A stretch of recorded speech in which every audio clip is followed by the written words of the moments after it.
જી sir, શું નકલી product ઝડપાય? Surat રેન્જના પોલીસ મહાનિરીક્ષક શ્રી પ્રેમવીરસિંહ સાહેબની રાહબરી હેઠળ સુરત ગ્રામ્ય જિલ્લાના નાયબ પોલીસ મહાનિરીક્ષક શ્રી હિતેશ જોઈસર સાહેબની સૂચના અને માર્ગદર્શન મુજબ સુરત ગ્રામ્ય જિલ્લામાં જે કોઈ પણ પ્રકારની ગેરકાયદેસર પ્રવૃત્તિ થતી હોય તેના ઉપર અંકુશ લાવવાના ભાગરૂપે ગત તારીખ 31/7/2025ના રોજ કામરેજ પોસ્ટે ખાતે એક અરજદાર દીપકભાઈ બાબુભાઈ પટેલ કે જેઓ પોતે PNG કંપનીના ઓથોરાઇઝ પર્સન છે, જેઓ એક હકીકત જણાવેલ પોલીસને કે કામરેજ પોસ્ટે વિસ્તારમાં આવેલ નવા ગામમાં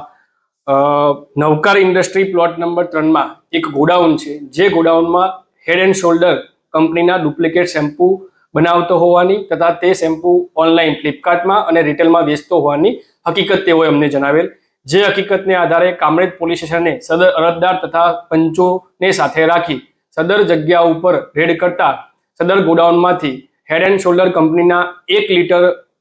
ના શેમ્પૂની બોટલો જે 4115 નંગ મળી આવેલ, ખાલી બોટલો 30 નંગ તથા પેન્ટીન શેમ્પૂની પણ અમુક બોટલો મળી આવેલ અને અમુક જે હેડ એન્ડ શોલ્ડર કંપનીના સ્ટીકર મળી આવેલ. આમ કુલ્લે મળીને ટોટલ 49 લાખથી પણ વધુનો મુદ્દામાલ મળી આવેલ. જે હેડ એન્ડ શોલ્ડર કંપનીના શેમ્પૂની પ્રોડક્ટ જોતા સદર ઓથોરાઇઝ પર્સનના જણાવ્યા અનુસાર શેમ્પૂના નીચેના ભાગે જે ઓરિજિનલ કંપનીનો ઉપસેલો સિમ્બોલ હોય તેની ગેરહાજરી જણાઈ આવેલ તથા PNG કંપનીનો કોઈ પણ પ્રકારનો બેચ નંબર કે મેન્યુફેક્ચરિંગ ડેટ પણ લખેલ હોવાનું જણાઈ આવેલ ન હતું, જેથી કરીને આ પ્રોડક્ટ ડુપ્લિકેટ હોવાનું તથા સાથે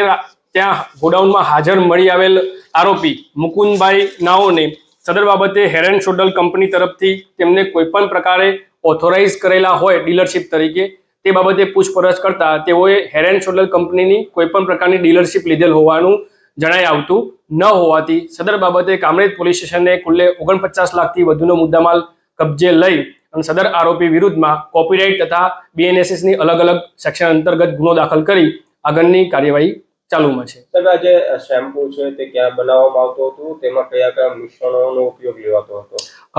આરોપીની પ્રાથમિક પૂછપરછ દરમિયાન આરોપી આશરે 1 વર્ષ પહેલા સુરત સિટીમાં સીમાડા નાકા વિસ્તારમાં કોઈ જગ્યાએ ગોડાઉન રાખી ત્યાં અલગ અલગ લૂઝ મટીરિયલ પેકિંગ કરી અને આ પ્રકારનું શેમ્પૂ બનાવી જે એને ફ્લિપકાર્ટ પર વેચવાનો પ્રયત્ન કરતા ગ્રાહકોએ કમ્પ્લેન કરતા આ માલ ડુપ્લિકેટ હોવાનું તેને જણાઈ આવતા તેને છેલ્લા 1 મહિનાથી કામરેજ પોસ્ટે વિસ્તારમાં ગોડાઉન ભાડેથી રાખી અને કોઈ પણ મોટો હોલસેલ ડીલર મળી આવે તો તેને વેચવા માટે થઈ અને ગોડાઉનમાં મુદ્દામાલ મૂકી રાખેલ હતો. અન્ય કેટલા લોકો આમાં સંડોવાયેલા છે? પ્રાથમિક તપાસમાં હાલમાં એક આરોપીની ધરપકડ કરેલ છે અને આગળની તપાસ ચાલુમાં છે.